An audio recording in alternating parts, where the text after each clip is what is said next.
Lost Lights were on before, and it's nice to see a young audience. You know, usually my audience is the average age is deceased. Thank you, ladies and gentlemen. Thank you very much. Please. Thank you. Don't clap too loudly. This is a very old building. Marvelous. Can I have a show of hands of all the married ladies, please? Just the married ladies. Put up your hands for a second. Just the married ladies only. I just want to see who you are so I don't waste my time after the show.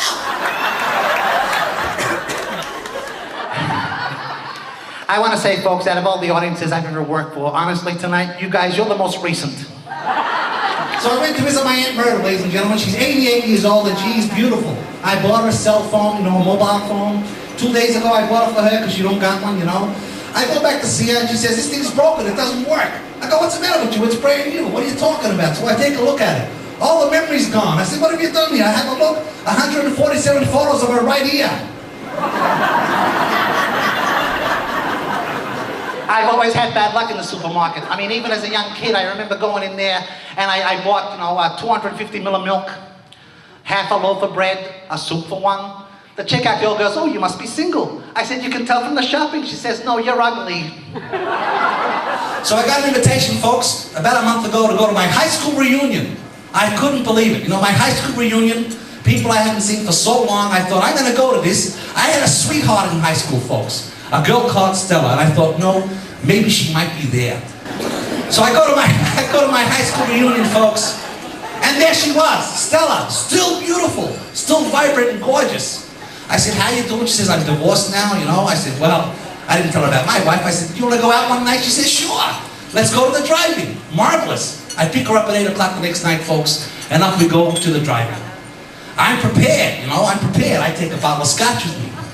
And we're sitting there, the movie starts, and I say, Stella, you wanna get in the back? She says, no. So I give her a little bit of a drink, you see. I wait about 5 minutes. Stella, you wanna go in the back? She says, no, thank you, no. So I give her another drink, a bit more scotch, and she starts to swagger. Stella, you wanna go in the back? She says, no. I said, what's the problem? She says, I wanna stay in the front with you. All right, folks, there's these two dead guys, right? And they're waiting at the pearly gates, waiting to get into heaven, you see, two dead guys, and they strike up a conversation. One looks at the other and says, how did you die? He says, well, I had a heart attack. What about you? He says, well, I froze to death. You froze to death?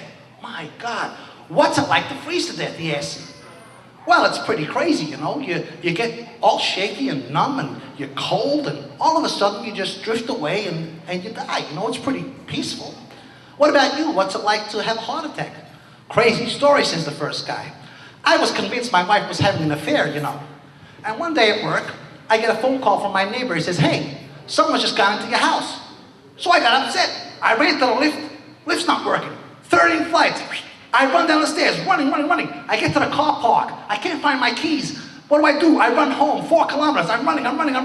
I get to my house. I go in the house. I look in the kitchen, the study, the lounge room, everywhere. Nothing. I run upstairs. I look in every bedroom, every cupboard. Nothing. I run back downstairs, out to the garage. Nothing. And all of a sudden, my left arm went numb, and I got a pain in my back, and I died. Second guy says, that's crazy, you know. If only you looked in the freezer, we'd both still be alive.